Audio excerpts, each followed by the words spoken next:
Sean todos bienvenidos a este nuevo podcast que he llamado Libros Random. Esta es la segunda parte. Estaba pensando en comentar un par de libros y sobre todo, bueno, en este caso uno que estoy leyendo ahora, que se llama El libro tibetano de la vida y la muerte. Este es un libro escrito por Sogyal Rinpoche. Aquí viene en este caso, avisa que viene un prólogo de Dalai Lama. Y este libro entrega una enseñanza bastante interesante porque justamente está el libro dividido en dos. El libro tibetano de la vida y la muerte comienza con la vida, capítulo uno con la vida, y va en desarrollo. Y la segunda parte es la muerte. En la vida te habla, bueno, te mezcla cosas, sobre todo de cosas cotidianas, pero de las cosas cotidianas te hace un análisis de las cosas que realmente necesitamos o no. Porque en la vida mundana, en la vida citadina, tenemos el problema de que nuestra vida suele ser tan agitada que nos olvidamos de las cosas que tienen que ver con nuestra salud, tanto salud mental como salud emocional, salud espiritual. No habla sobre cosas demasiado ostentosas, ejercicios, por ejemplo, que no todo el mundo las puede hacer, no, para nada. Solamente hace como una reflexión sobre la vida en la cual estamos, las cosas que nos traen consecuencias y las cosas a futuro que podemos ir desarrollando y que tienen que ver con el trato que podemos tener con nosotros mismos y también que también poco a poco se va desarrollando para tener un mayor contacto y mayor relación con todas las personas que nos rodean. Por ejemplo, habla sobre el karma. El karma, en lo personal, es una ley universal que la gente, por lo general, puede decir, es que sabes que yo no creo en esas cosas. Otras personas sí. Pero ¿qué ocurre? Yo creo que a nivel energético, a nivel universal, debe existir alguna energía positiva y una energía negativa. Puedes usarlo de acuerdo a convicciones, tipo de persona, etc. Esta ley universal está dividida en dos partes. Una, el mal karma y otra, el buen karma. Por ejemplo, el mal karma. Si yo trato mal a una persona, lo humillo y en ese momento quizás o pasa el tiempo y nunca le pedí perdón a esa persona, o también con esa persona puede que haya actuado de manera ruin, le haya hecho mucho daño, tanto mental, puede ser físico, puede ser emocional, etcétera, y nunca pedí perdón. Nunca tuve una conversación de manera ya más tranquila con esa persona para justamente enmendar errores. El mal, el mal karma se presenta justamente cuando tú cometes una acción negativa con otra. También puede ser cuando cometes una acción negativa contigo mismo, pero por lo general se usa de manera externa con las personas que nos rodean. Cuando pasa el tiempo, en algún momento de nuestras vidas vamos a vivir una situación o situaciones que son plenas. Pero va a llegar un momento en el cual las cosas ya no van a funcionar como nosotros esperamos. Va a haber un tropiezo tras tropiezo, tras tropiezo, cosas que no nos resultan, gente que se acerca o entra en nuestras vidas que no es la adecuada, gente que tiene, no sé, llámenlo otras energías, otra forma de ser, ha tenido otro tipo de educación, etcétera. Y nos vamos rodeando con un círculo, en un círculo vicioso de personas que supuestamente son atraídas por nosotros mismos. Y esas personas no son personas positivas. ¿Por qué? Porque hay como un reflejo negativo tuyo en ellos. Y ese reflejo tiene, obviamente un inicio, un núcleo. La consecuencia es justamente eso, atraer todo lo malo. Y el núcleo es justamente tú haber tratado mal a una persona y después no sentir arrepentimiento. Eso básicamente es el mal karma. El buen karma, por ejemplo, podemos hablar de nosotros mismos. El buen karma son las cosas que nos hacen bien a nosotros. Por ejemplo, a mí me hace bien ir a la playa. A mí me hace bien leer. A mí me hace bien escuchar música. A mí me hace bien meditar. A mí me hace bien cuidar mi apariencia física. A mí me hace bien tener conciencia de mi cuerpo. Porque ese es otro tema. Nosotros no tenemos conciencia de nuestro cuerpo. Nosotros, por ejemplo, tenemos ojos. No todas las personas tienen ojos. Podemos ver. No todas las personas pueden ver. Tenemos manos, tenemos brazos, tenemos piernas. Podemos hablar. No tenemos una marca en el cuerpo que nos incomode o un tipo de protuberancia en el cuerpo que nos incomode, que nos haga bajar el tema de la autoestima. Entonces, si tú tienes ese nivel de conciencia de darte cuenta que tu cuerpo está bien, tú estás bien, puedes tener obviamente momentos de tristeza, qué sé yo, porque eso es parte de la vida. Y es algo innegable, es algo que todos lo vamos a vivir, es algo que todos lo vivimos, etc. El asunto es que el inicio, tiene que ver con lo que me hace bien a mí. Si tú piensas y analizas la situación, te vas a dar cuenta, vas a abrir la conciencia y vas a pensar que justamente tú eres una persona y estás consciente de tu persona. Estás consciente con las cosas que puedes hacer, estás consciente con las cosas que no puedes hacer. Entonces, tú sabes que tienes tus piernas, tú sabes que tienes tus brazos, tú sabes que tienes tus ojos, tú sabes que tienes visión, etc. Entonces, todo se inicia ahí. Y el buen karma también se exterioriza. ¿De qué forma? Uno no puede andar por la vida feliz y que los pajaritos y me voy a reír y esto y lo otro y voy a andar con la cara llena de risa y se me cruza una persona y siempre voy a sonreír, qué sé yo. No, ¿por qué? Porque tenemos que aparentar, cosas que no somos. ¿Por qué tenemos que tener una sonrisa cuando emocionalmente o interiormente no nos sentimos bien? Si tú no quieres sonreír, si tú no te quieres reír, si tú no quieres compartir con ella, si tú no quieres compartir con él, si tú no quieres hacer esto, si tú no quieres ir para allá, eso es problema tuyo y no hay ningún problema en el sentido de que nadie te puede juzgar.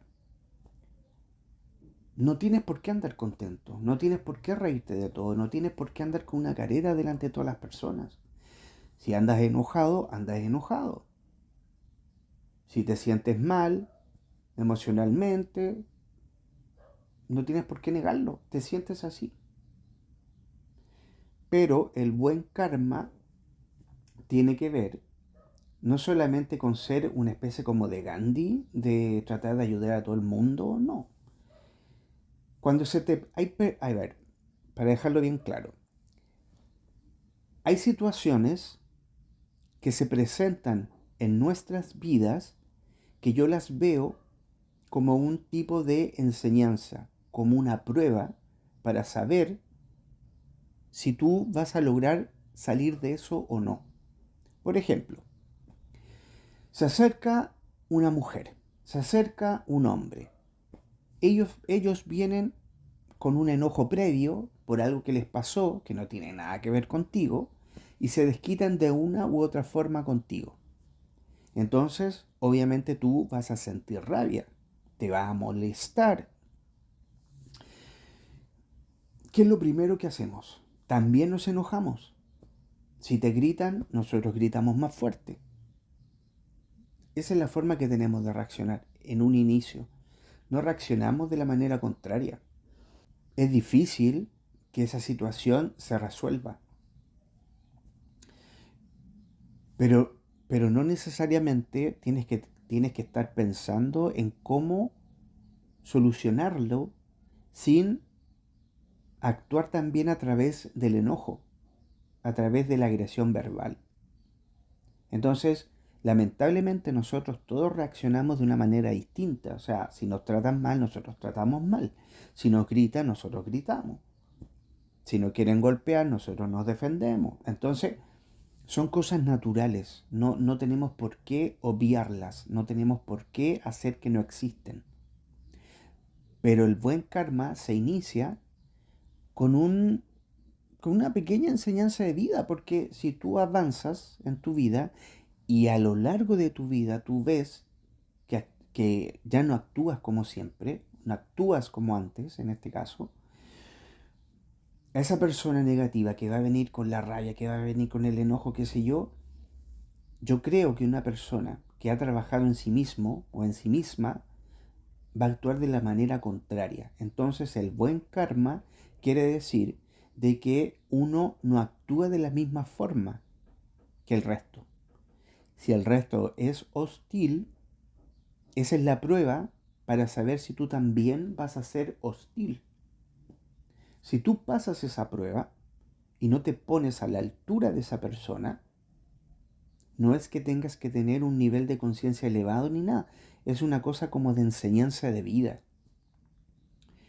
Si tú no te pones a la altura de la persona, si te empieza a gritar groserías, etcétera, si tú no te pones a la altura de esa persona y tratas por todos los medios de evitarlo, eso no te hace ser una persona cobarde.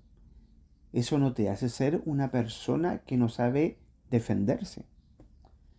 Eso te hace una persona que está mucho más avanzado que la otra persona, porque la otra persona si tiene problemas en su vida no tienen nada que ver ni deberían tener nada que ver contigo. Entonces puede que nosotros lo estemos tomando como algo personal, pero en esencia son cosas que no nos corresponden.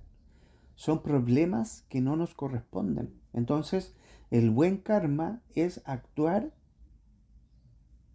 de una manera distinta cuando se presenta un problema. Si tú haces algo por una persona que se siente mal, que esto, que lo otro, tú te vas a sentir bien porque ayudaste a la otra persona. Tú pudiste ayudar a la otra persona porque tenías los medios para hacerlo. Ya sea una ayuda moral, lo que tú quieras. Pero lo pudiste hacer porque es algo que tú también lo tenías a tu alcance. Eso es buen karma. Entregar a las personas y ojalá sin ningún tipo de interés. Cuando tú lo haces de manera libre, sin ningún tipo de interés, es porque simplemente te nace, dependiendo de la situación, eso siempre se te va a devolver. Y es algo que a lo mejor la gente ya lo ha escuchado. Y es algo que a lo mejor la gente lo encuentra que es repetitivo, que es una palabra repetitiva. Pero en esencia, lo quieras o no, es algo que vas a traer. Si tú respondes con negatividad, lo que vas a recibir es negatividad. Si respondes de manera positiva, no tan elevado, si de simplemente una cosa como común dentro de un plano, de un estándar, como el ejemplo que te acabo de dar, como el ejemplo que les acabo de dar, perdón, eh, la energía negativa se va a alejar. No vas a traer energía negativa. Hay que actuar de buena fe, hay que actuar con una energía positiva para que eso se devuelva. Pero por lo general ese tipo de cosas siempre es más fácil decirlas que hacerlas. Pero se puede, se puede. Tienes que mirar hacia atrás y decir, bueno, de todo este tiempo, ¿qué es lo que yo he aprendido?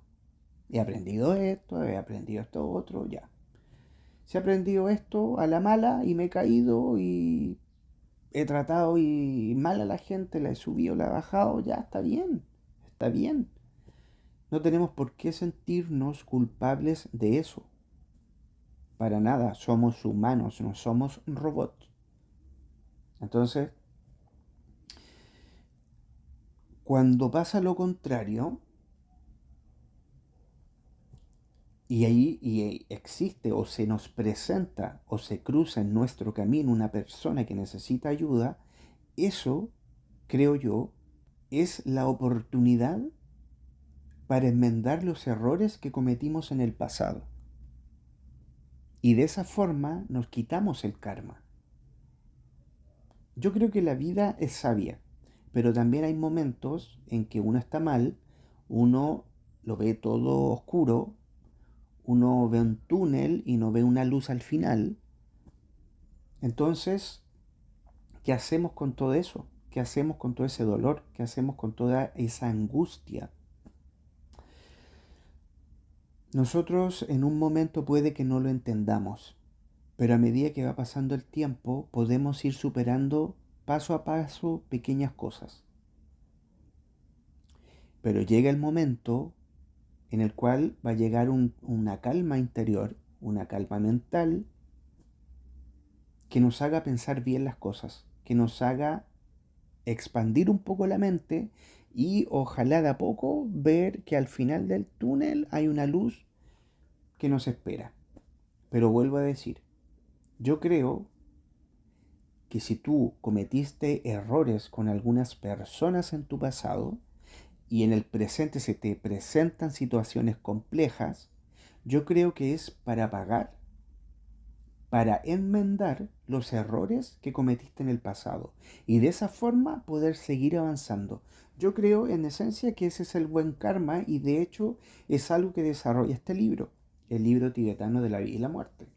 Eso más o menos ocurre y se desarrolla con varias cosas más, con varios ejemplos, etcétera, en la primera parte, que es la vida. Y en la muerte, que es la segunda parte, habla justamente de la empatía que podemos sentir con las personas moribundas. Las personas moribundas son personas frágiles tanto físico, mental y emocionalmente. Ahora, las personas que están a su alrededor, digámoslo así, su familia, obviamente que siempre es triste despedir una persona que no vas a ver nunca más. Es triste, se sufre. El libro no es que te enseñe, simplemente es que te cuenta situaciones que tienen que ver con la empatía cuando una persona es vulnerable. Si una persona es moribunda, el asunto es que si la ves como una persona como que fuera algo, es como decir que triste, o es como decir pobrecito, o pobrecita. Con decir esas simples palabras, tú no estás entregando dignidad a ese moribundo, a esa moribunda. Tú lo que estás haciendo es verlo y es disminuirlo, cuando en realidad lo que tenemos que hacer es acoger a esa persona, hacerla sentir segura, hacerla sentir de que puede descansar tranquilo, puede descansar tranquila, pero no sentir pena por la persona porque está moribunda, sino que hay que generar una empatía y obviamente el desarrollar un pensamiento de entregarle calma a ese moribundo, entregarle calma a esa moribunda, para que su descanso eterno, eterno entre paréntesis, sea lo más llevadera posible, de que su final sea más llevadero posible. Entonces, esa es la parte que habla sobre la muerte y te da muchos ejemplos, te habla sobre muchos cuentos, etcétera, etcétera, etcétera. Pero tanto de esta parte no puedo hablar porque recién la estoy comenzando. Y ese es el libro que estoy leyendo ahora. Ahora estuve pensando que yo no soy una persona que cuando leo un libro yo lo vuelvo a leer. Yo dejo el libro ahí y si me gusta yo lo guardo. Y otros libros que quizás no tienen una historia que me llame mucho la atención, esos libros los puedo donar o si a alguna persona le interesa leerlo, se los regalo, etcétera. Por lo general no ocurre mucho porque eh, a veces la gente lee otro tipo de temas y si no le interesa a la otra persona, ¿para qué va a recibir ese libro? ¿Para qué? Entonces me he puesto a pensar en cosas referente a historias de ficción. Las historias de ficción que he leído son pocas. Por ejemplo, yo fácilmente puedo leer a Lovecraft y por otro lado también puedo leer a Osho. Osho es un escritor, también es un orador que habla justamente de temas que tienen que ver con la sociedad, el tema de tener una calma interior, no sé si espiritual, pero sí habla de la sociedad y de la forma que el ser humano ve la sociedad de acuerdo a los estándares de vida. Y yo creo también, obvio, que tiene que ver un poco con la espiritualidad de las personas y también a qué nivel tienen desarrollada esa espiritualidad. Osho tiene muchos libros y yo tengo un par. Que por ejemplo, el primero que leí se llama Aquí y Ahora, sobre la muerte, el morir y las vidas anteriores. Yo voy a ser bastante sincero, pero este fue el primer libro que leí de él y no me acuerdo mucho de ese libro, pero por ejemplo, una de las cosas que me acuerdo es un ejemplo que me quedó muy grabado en la mente, que dice que la vida es como una ola, es como una ola que rompe a orillas de la playa. Por ejemplo, viene la ola, que es el problema, y es algo que tiene una cierta agresividad, que es un poco violento. Entonces eso tiene una corriente, también el viento hace que esto se genere, pero cuando rompe en la orilla del mar, ese problema se desvanece. Entonces, ¿qué quiere decir con esto? De que los problemas que tenemos siempre en algún momento se va a desvanecer. Esas olas se van a consumir a ver, para decirlo bien.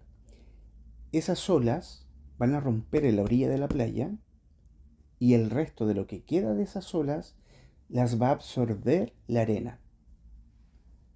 Entonces, la arena le podemos llamar a muchas cosas. Le podemos llamar a que fue el aprendizaje, lo que aprendimos de ese problema, que lo superamos y que fuimos como la esponja que consumimos lo negativo y que desapareció. Entonces, esos son ejemplos como bien interesantes que te dejan pensando y con ese libro de aquí y el ahora no podría decir más, pero también tiene varios libros que por ejemplo tiene uno que se llama conciencia. Y obviamente se habla un poco también del karma, de tener la conciencia, de tener conciencia de todo lo que hacemos, tener conciencia de todo lo que nos rodea. Por ejemplo, cuando tú tienes conciencia sobre algo en particular, por ejemplo, ya sea, voy a poner un ejercicio súper simple. Cuando tú estás barriendo y estás solo y, por ejemplo, no estás escuchando música, no tienes otra distracción, solamente está la escoba y lo que tú tienes que hacer con ella,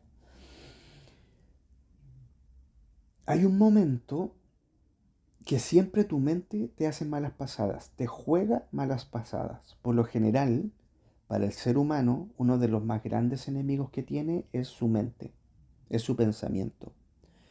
Entonces, esa persona que está barriendo pierde la conciencia cuando su mente, las imágenes de su mente, hace que se olvide de lo que realmente está haciendo en el presente. Entonces, esas imágenes que se aparecen en la mente, por lo general vienen del pasado, también del futuro, pero por lo general se presenta el pasado en la mente de esa persona que está barriendo y pierde la conciencia del presente, de que lo único importante es que siga barriendo.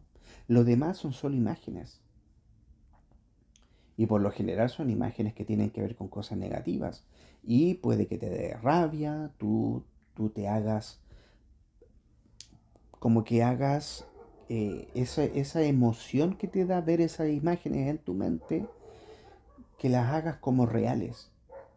Pero en realidad son cosas que ya pasaron. No es la realidad. La única realidad de esa persona es que está barriendo. Entonces, el nivel de conciencia, trabajar ese nivel de conciencia según el libro, es, si tú estás barriendo, solamente te tienes que preocupar de barrer. Si tu mente te juega malas pasadas y viene el pasado a ellas, o sea, traes, porque es tu mente, eres tú el que trae esas imágenes del pasado al presente, mientras estás barriendo, tienes que tener conciencia de que esa imagen en tu mente, ese algo que ocurrió en el pasado ya no existe. Entonces, el mejor ejercicio para eso es decir, me estoy preocupando de tontera. Estoy barriendo ya. Cualquier tipo de reacción de este tipo, o de decir, no debería pensar en esto, ya pasó, que le doy tanta importancia. Esos son comentarios de mucha ayuda que hacen que tu mente vuelva al presente y te preocupes de todo lo que estás haciendo ahora. Entonces, por lo general ocurre cuando uno está solo. No es mucho lo que puede pasar a futuro. Cuando pasa a futuro es porque tienes un problema. Tienes un problema que solucionar. Y por lo general eso tiene que ver con el futuro. Pensamos, ¿qué voy a hacer ahora? ¿Qué hago ahora?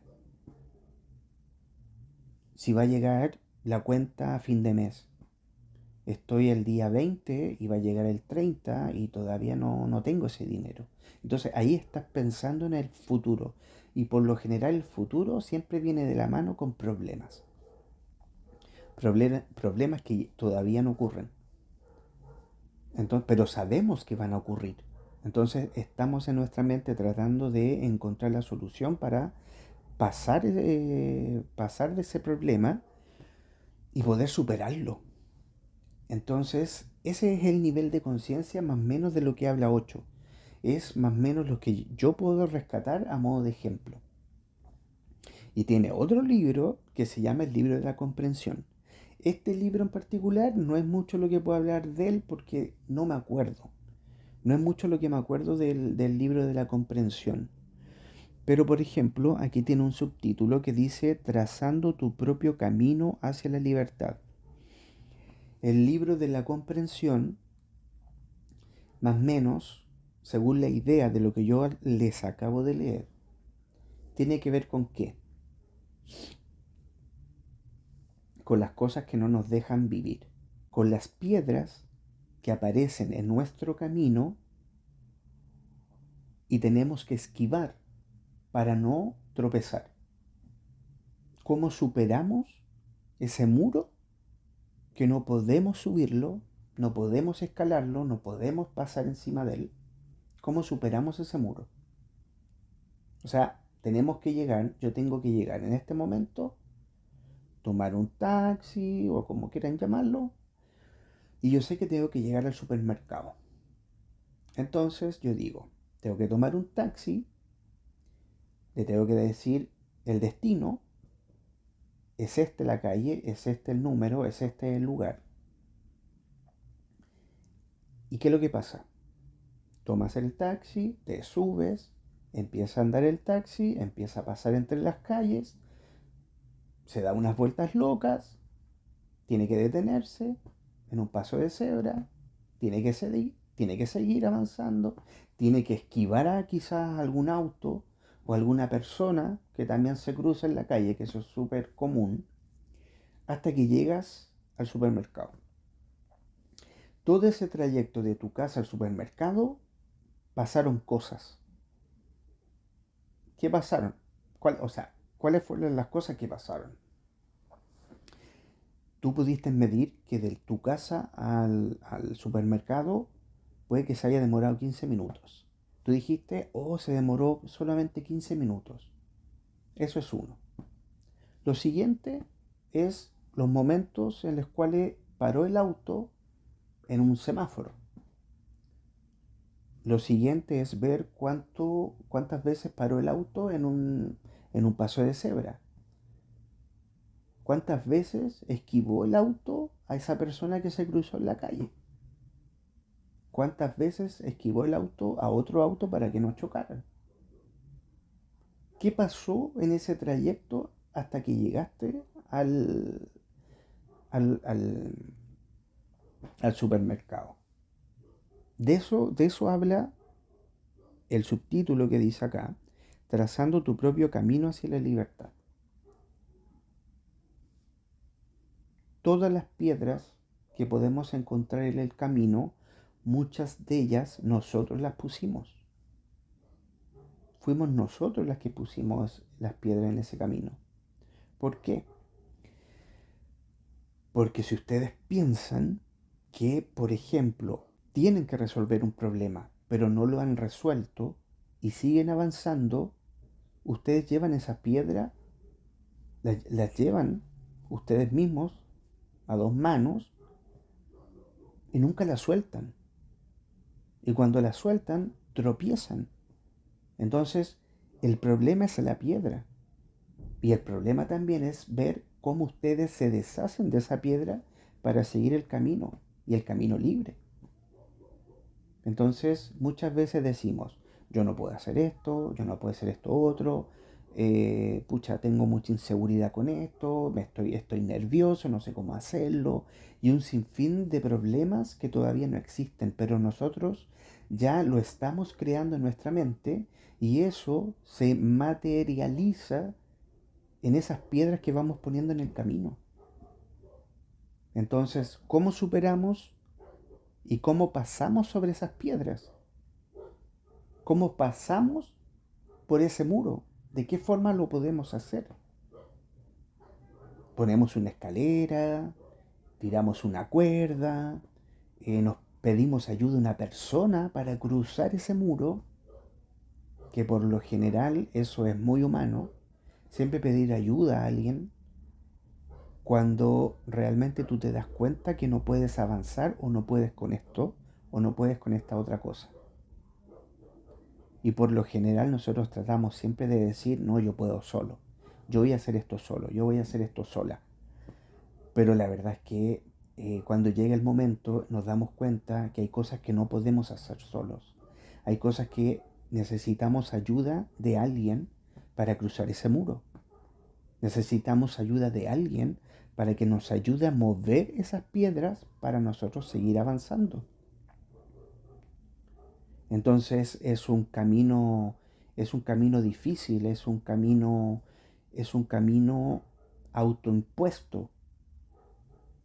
Entonces te nace la pregunta, ¿Por qué pongo esa piedra?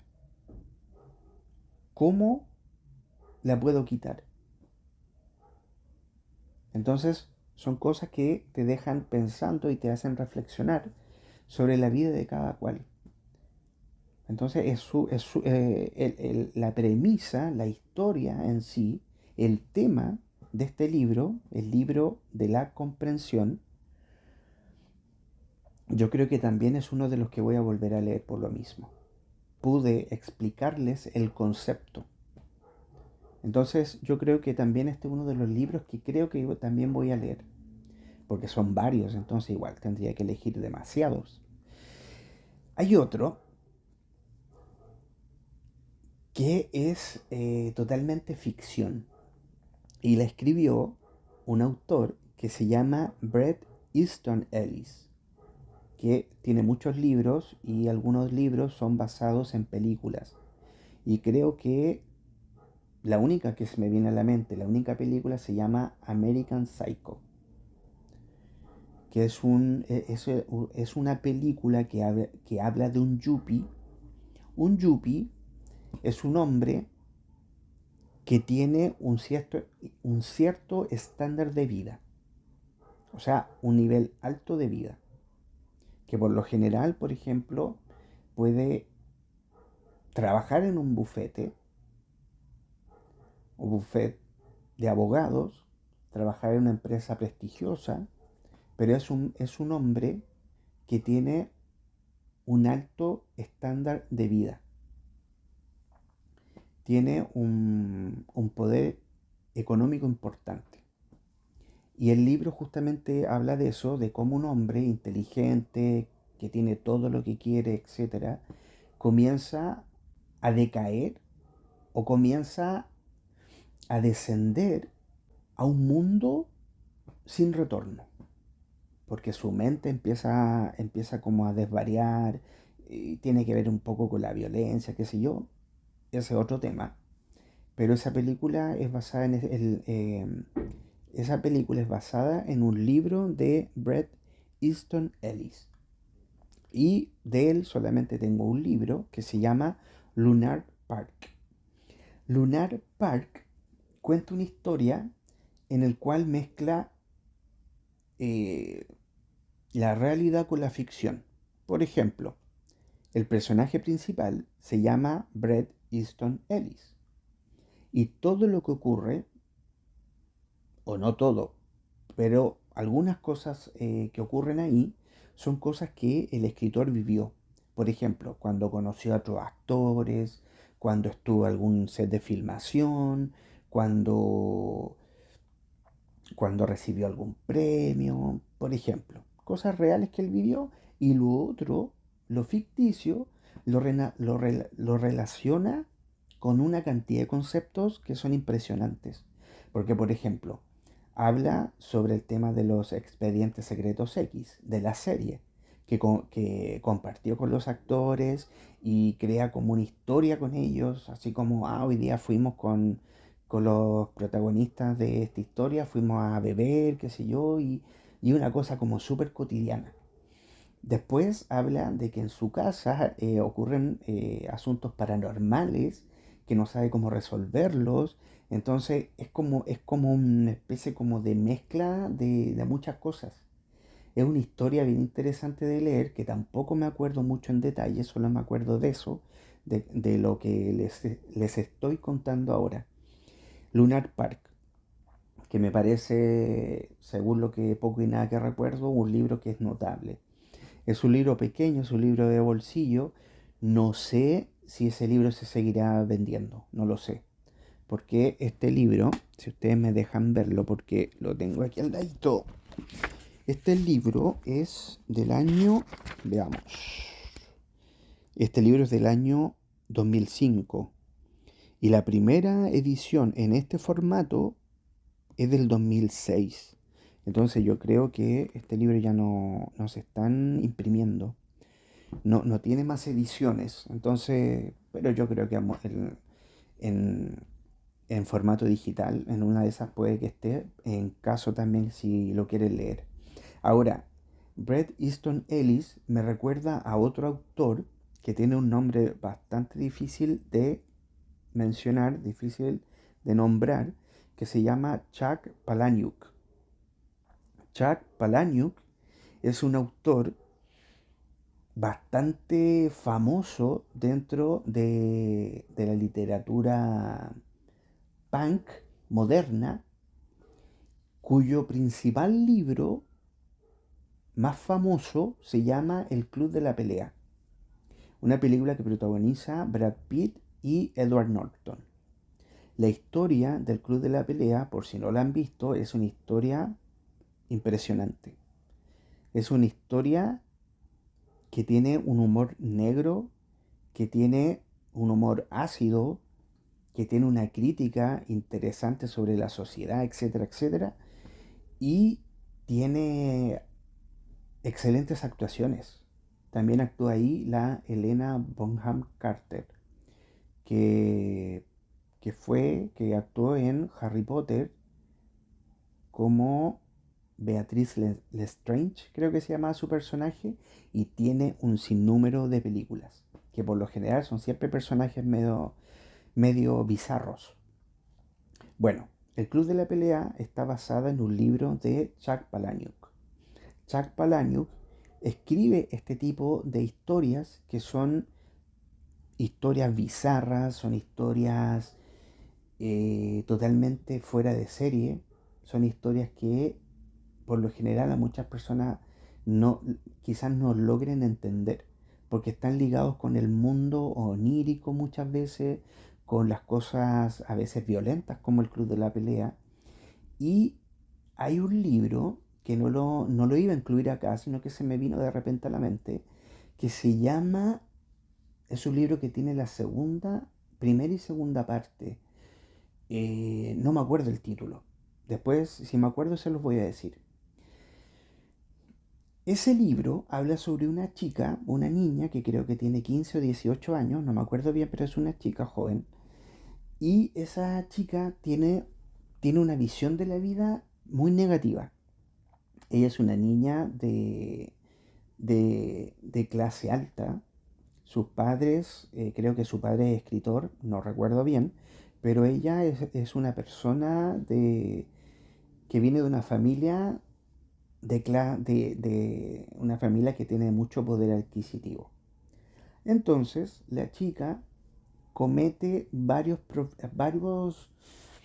¿cómo decirlo? Porque no lo puedo decir en YouTube de manera explícita, porque ya había dicho que tengo que cuidarle ciertas palabras para que YouTube no me baje los videos. ¿Cómo lo puedo decir? Comete muchos errores consigo misma. Y esos errores puede que la anulen de este mundo. Espero que se entienda. Y ella empieza empieza a caminar por una senda totalmente autodestructiva. Y el libro obviamente que no es tanto en tono drama, sino que más humor negro, que eso es como el que le gusta a este escritor. Y la chica, no me acuerdo qué pasa, pero la chica conoce o de alguna u otra forma, no me acuerdo cómo, entra el infierno. Y ella empieza a describir lo que ve en el infierno.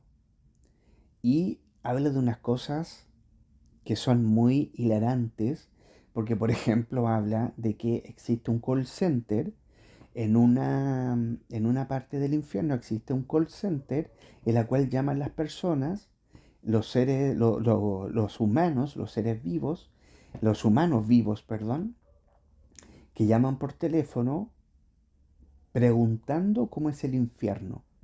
O también viceversa, que ellos llaman a los humanos vivos y les empiezan a contar cosas de cómo es el infierno. Le empiezan a contar cosas de que si hacen esto, les va a pasar esto. Y eso pasa en un call center. Después, ¿qué es lo que más recuerdo? No sé, ella dice, cuenta la niña, que empieza a caminar por una especie como de montañas y de lava donde hay gente atrapada y empieza a caminar por esa lava y trata de ir siempre por la orilla para que esa lava no, no la consuma. Entonces ella va pasando distintas etapas y obviamente pasan más cosas en la historia, etcétera. Y el final de su viaje, entre comillas, porque el libro, la historia sigue, pero el momento principal de la historia, como el clímax, como se dice, es cuando ella conoce al diablo. Y ahí entre ellos empieza un diálogo que es, pero muy chistoso, es muy gracioso, y empiezan a conversar. Ella le dice cosas porque ella tiene una actitud muy, como muy confrontacional. Ella no es una niña como apocada, no es una niña que se deje, que se deje pasar a llevar. Ella es todo lo contrario. Es una chica que va al choque.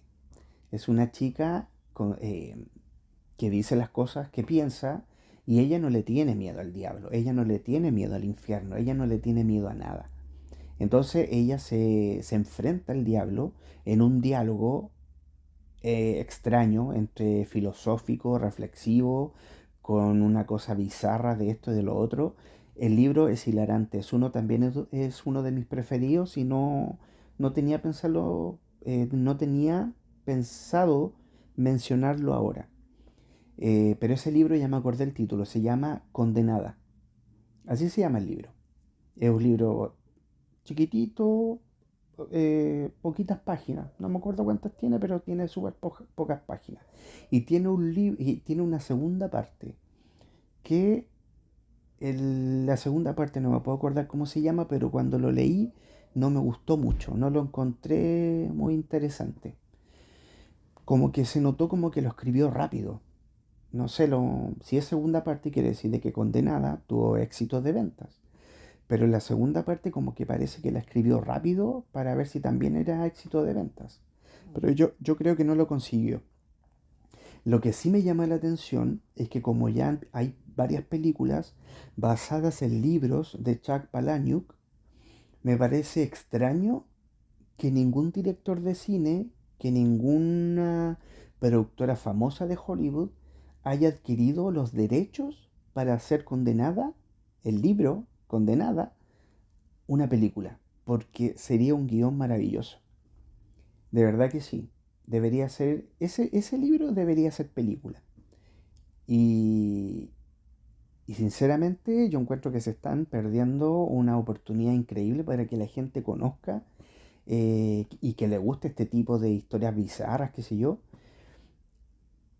que conozca la historia y obviamente no va a ser lo mismo algo escrito con lo que es película, porque Chuck Palahniuk tiene una forma muy interesante de escribir, es de escritura fácil, pero ojalá se vea reflejado en una película que sea dirigida y actuada por un buen actor y dirigida por un buen director. Pero esa historia yo creo que es digna de una película. Ojalá que en algún momento alguien la haga. Y el último libro que les quiero mencionar por ahora, porque no sé todavía si voy a tener una tercera parte sobre libros random, es un libro, yo creo que de todos los libros que he mencionado, este es el libro más emblemático de una de las épocas más horribles de la historia humana. La lista de Schindler de Thomas Keneally.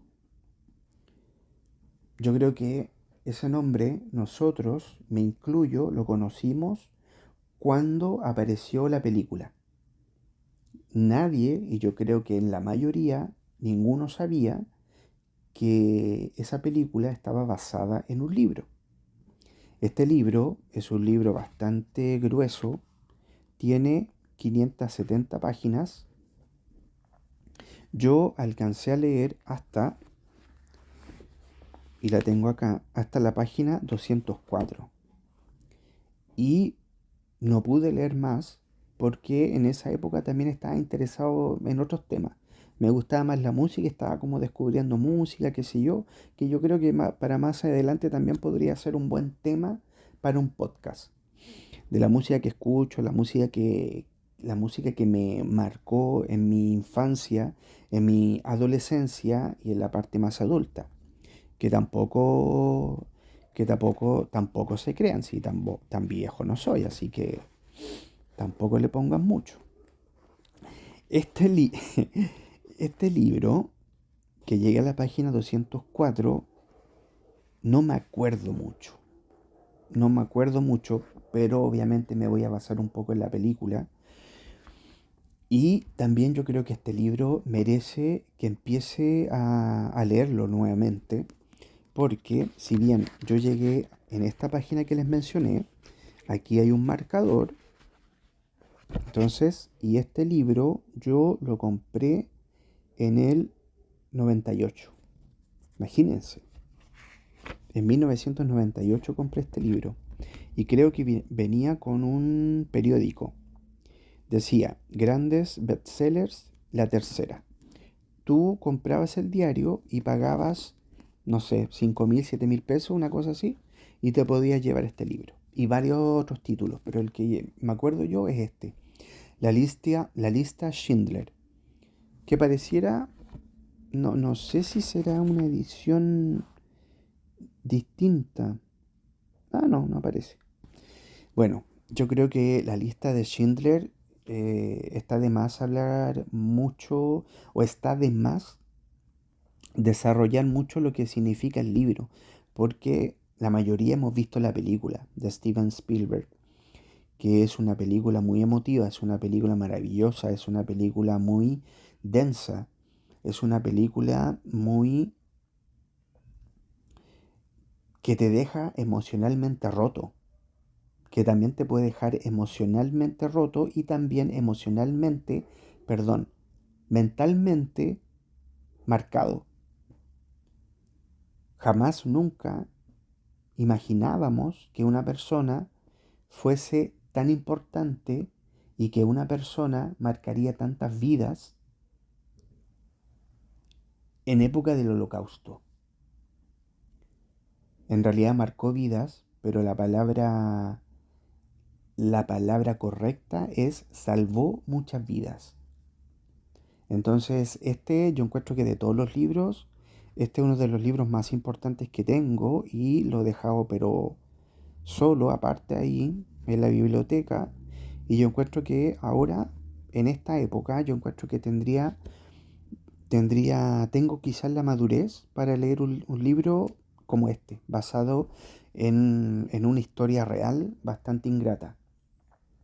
Así es que con la lista de Schindler de Thomas Keneally voy a terminar este podcast. Espero que les guste. Y ¿qué más? Por lo pronto termino. Así es que esta fue una nueva entrega de este podcast basado en libros random. Así que nos vemos hasta la próxima. Chaucito, baby.